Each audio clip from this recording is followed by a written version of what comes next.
Baik, perkenalkan nama saya Paskalis Jarian dari Prodi Teknologi Informasi dengan NIM 24005040118. Nah, jadi di sini saya akan bawakan materi tentang pengantar teknologi informasi.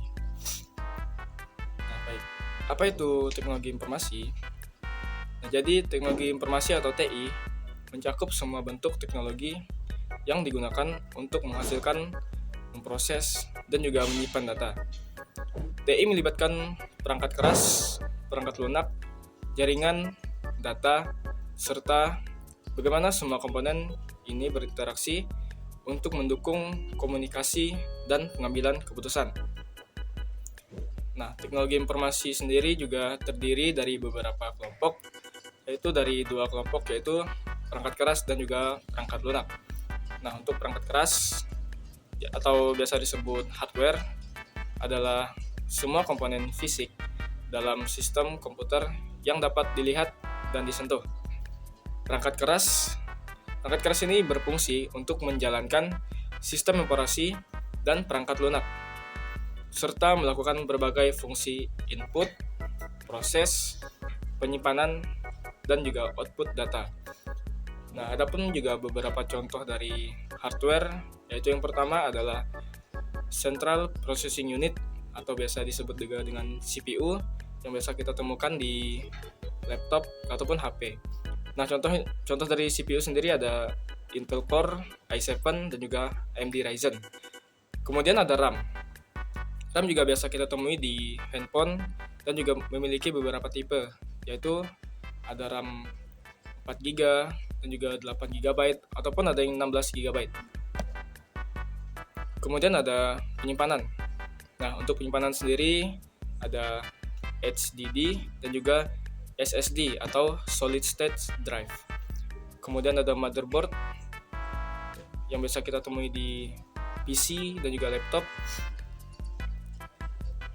Dan juga biasa contoh dari motherboard adalah Asus ROG Strix B450F. Kemudian ada perangkat input. Untuk contoh dari perangkat input sendiri ada keyboard dan juga mouse yang biasa kita gunakan saat mengetik. Kemudian ada perangkat output. Contohnya ialah monitor, printer, dan juga speaker. Kemudian ada juga perangkat jaringan, yaitu router dan switch. Ada juga perangkat penyimpanan eksternal yang biasa kita gunakan, yaitu USB flash drive dan juga external hard drive. Nah, untuk perangkat lunak yang bisa kita sebut software adalah kumpulan instruksi data atau program yang memberitahu perangkat keras tentang apa yang harus dilakukan. Nah, perangkat lunak tidak memiliki bentuk fisik dan terdiri dari kode yang dijalankan oleh komputer untuk melakukan berbagai tugas. Untuk contoh dari perangkat lunak, yaitu ada perangkat lunak sistem, yaitu ada sistem operasi. Contohnya Microsoft Windows, Mac OS, dan juga Linux. Kemudian utility software. Contohnya ialah antivirus. Kemudian disk management tools. Kemudian ada perangkat lunak aplikasi, yaitu contohnya seperti pengolahan kata, Microsoft Word, dan juga Google Docs. Ada spreadsheet, yaitu Microsoft Excel, kemudian Google Sheet. Kemudian ada perangkat lunak presentasi, yaitu yang biasa kita gunakan seperti Microsoft PowerPoint. Kemudian ada perangkat lunak basis data, yaitu contohnya MySQL, Oracle Database, kemudian Microsoft SQL Server. Kemudian perangkat lunak desain grafis, yang biasa kita gunakan untuk membuat desain, yaitu ada aplikasi Adobe Photoshop dan juga Corel Draw. Kemudian ada perangkat lunak pengembangan yang biasa kita gunakan untuk membuat aplikasi dan juga coding, yaitu Visual Studio dan juga Python. Kemudian ada perangkat lunak pengembangan yang biasa kita gunakan untuk coding dan juga membuat aplikasi, yaitu contohnya seperti Visual Studio Code, Visual Studio Basic, dan juga ada Python, CSS, C++. Kemudian ada perangkat lunak game. Nah, biasa kita gunakan untuk bermain games, mau itu game online ataupun game offline. Nah, untuk contoh game sendiri ada banyak karena saya sendiri juga sering bermain game. Yaitu ada PUBG Mobile, ada Call of Duty, Fortnite, dan juga Mobile Legends. Kemudian ada perangkat lunak web. Contohnya seperti browser yang sering kita gunakan yaitu Google Chrome, Mozilla Firefox, dan juga ada content management system yaitu WordPress. Nah, masuk ke bagian klasifikasi teknologi informasi, yaitu ada teknologi komunikasi.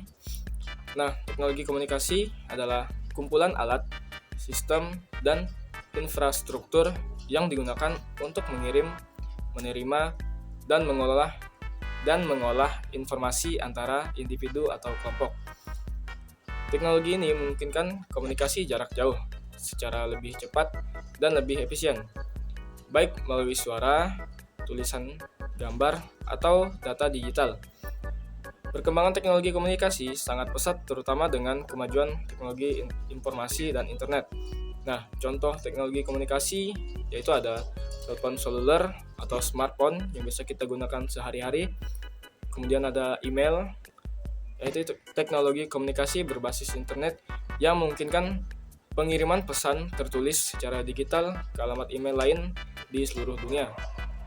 Kemudian ada video call seperti Zoom dan Google Meet, yaitu aplikasi yang memungkinkan komunikasi tatap muka secara virtual melalui video. Digunakan baik untuk keperluan pribadi maupun profesional. Nah, biasa juga kita gunakan untuk perkuliahan. Jika kita tidak bisa tatap muka, maka kita menggunakan video call lewat Zoom atau Google Meet.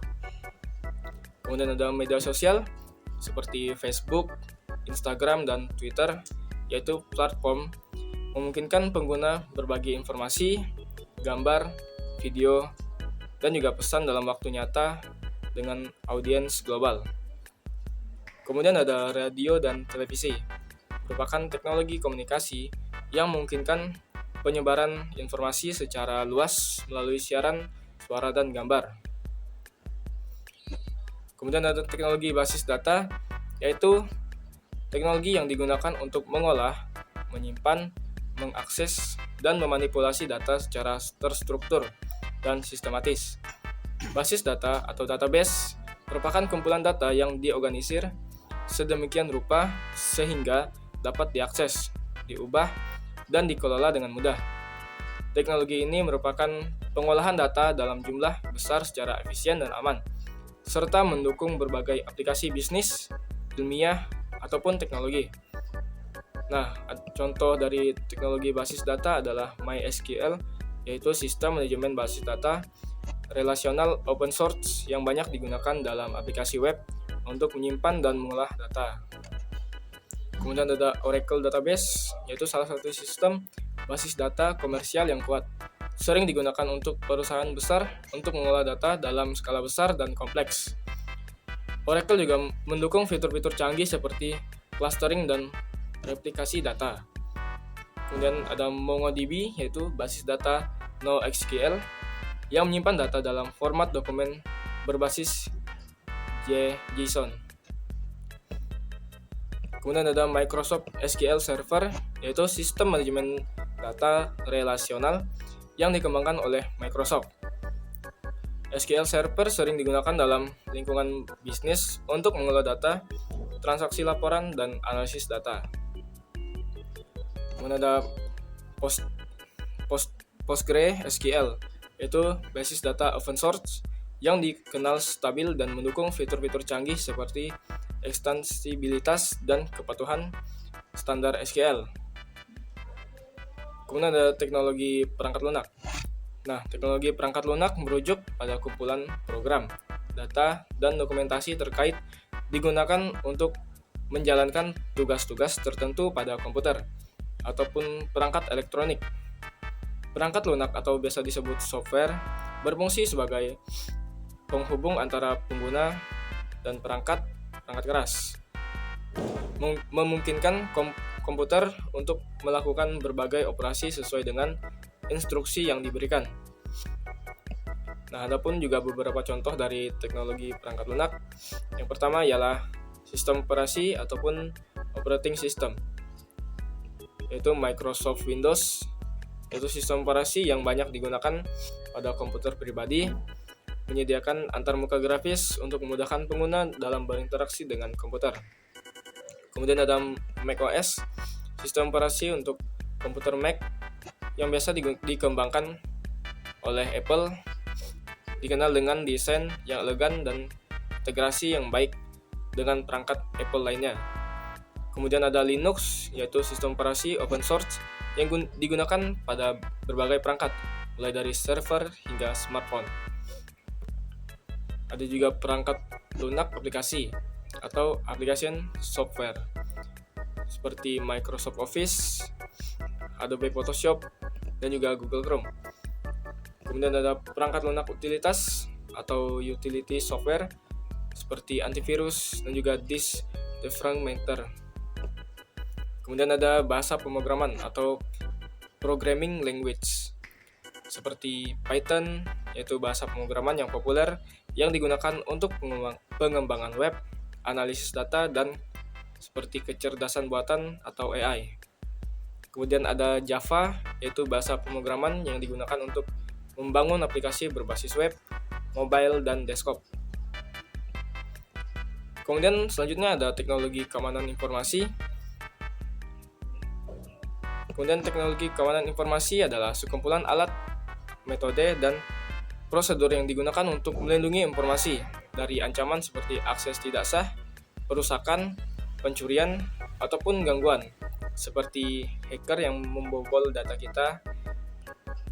Kemudian teknologi ini juga mencakup berbagai teknik untuk memastikan bahwa data atau informasi yang disimpan, diproses, atau dikirim secara digital tetap aman, utuh, dan dapat diakses hanya oleh pihak yang berwenang.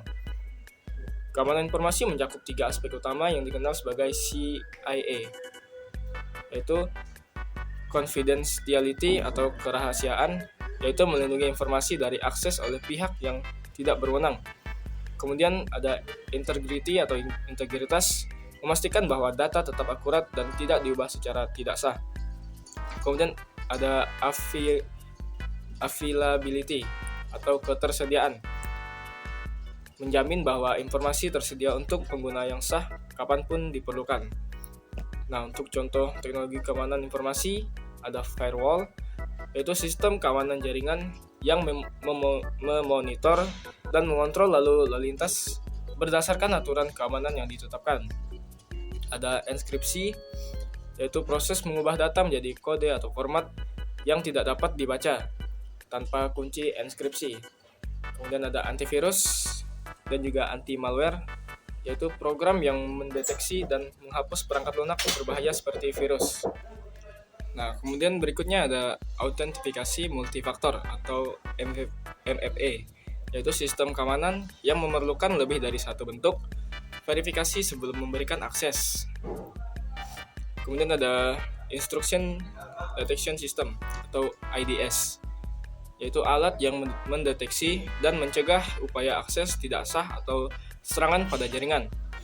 Kemudian ada Virtual Private Network, yaitu VPN, yang merupakan teknologi yang mengenkripsikan koneksi internet, yaitu melindungi privasi dan memungkinkan pengguna mengakses jaringan pribadi secara aman dari jarak jauh. Nah, kemudian kita masuk ke pengenalan perangkat lunak, yaitu pengenalan perangkat lunak dibagi menjadi 2 kategori utama, yaitu perangkat lunak sistem dan juga perangkat lunak aplikasi. Nah, untuk perangkat lunak sistem, yaitu software yang dirancang untuk mengelola, mengontrol, dan juga mendukung operasi dasar komputer atau perangkat keras lainnya. Perangkat lunak ini berfungsi sebagai penghubung antara perangkat keras komputer dan perangkat lunak aplikasi yang dijalankan oleh pengguna, sehingga memungkinkan perangkat keras berfungsi dengan lebih efisien dan juga perangkat lunak aplikasi dapat berjalan dengan baik. Perangkat lunak sistem berperan penting dalam mengatur sumber daya komputer seperti prosesor, memori, perangkat input dan output, dan juga jaringan, serta memberikan lingkungan yang stabil dan terstruktur bagi perangkat lunak aplikasi. Nah, untuk contoh perangkat lunak sistem, ada sistem operasi yaitu operating system. Ya, contohnya tadi yang sudah kita bahas seperti Windows, macOS, ataupun Linux, Android. Kemudian ada driver perangkat, yaitu device driver. Driver adalah perangkat lunak yang memungkinkan sistem operasi berkomunikasi dengan perangkat keras seperti printer, kartu grafis, atau perangkat input lainnya. Kemudian ada utility software, yaitu perangkat lunak yang membantu dalam pemeliharaan dan pengelolaan sistem komputer, seperti disk cleanup atau antivirus yang membantu menjaga kinerja dan keamanan sistem. Kemudian ada firmware, yaitu perangkat lunak yang disimpan di dalam chip memori perangkat keras, mengontrol operasi dasar perangkat keras seperti BIOS atau Basic Input Output System pada komputer. Nah, kemudian yang kedua ada perangkat lunak aplikasi, yaitu perangkat lunak aplikasi adalah perangkat lunak yang dirancang untuk membantu pengguna melakukan tugas-tugas tertentu atau menyelesaikan pekerjaan yang spesifik. Perangkat lunak ini berfungsi di atas perangkat lunak sistem seperti sistem operasi dan digunakan langsung oleh pengguna untuk berbagi kebutuhan seperti pengolahan data, hiburan, komunikasi, atau pekerjaan profesional. Nah, beberapa dari perangkat lunak sistem yang mengelola perangkat keras dan sumber daya komputer. Perangkat lunak aplikasi fokus pada tugas-tugas yang berkaitan dengan produktivitas pengguna. Berikut ada beberapa contoh dari perangkat lunak aplikasi, yaitu yang pertama ada pengolahan kata. Contohnya seperti Microsoft Word dan Google Document yang digunakan untuk membuat, mengedit, dan mengubah format dokumen menjadi teks. Kemudian ada perangkat lunak spreadsheet. Contohnya seperti Microsoft Excel dan juga Google Sheet yang digunakan untuk pengolahan data numerik, analisis, dan pembuatan grafik. Kemudian ada perangkat lunak presentasi. Contohnya seperti PowerPoint ataupun Keynote yang digunakan untuk membuat presentasi visual dengan teks, gambar, dan multimedia. Kemudian ada browser web, yaitu contohnya seperti Google Chrome, Mozilla Firefox, atau Safari yang digunakan untuk mengakses informasi internet. Kemudian ada perangkat lunak desain grafis, yaitu contohnya seperti Adobe Photoshop dan juga CorelDRAW yang digunakan untuk pengeditan gambar dan pembuatan desain visual. Kemudian yang keenam ada aplikasi media sosial, contohnya seperti Facebook atau Twitter yang memungkinkan pengguna untuk berkomunikasi, berbagi informasi, dan berinteraksi secara online. Dengan memahami konsep-konsep ini, kita dapat lebih menghargai bagaimana teknologi informasi yang mendukung berbagai aspek kehidupan dan juga bisnis. Nah, sekian presentasi dari saya. Jika ada salah kata, saya mohon maaf. Sekian dan terima kasih.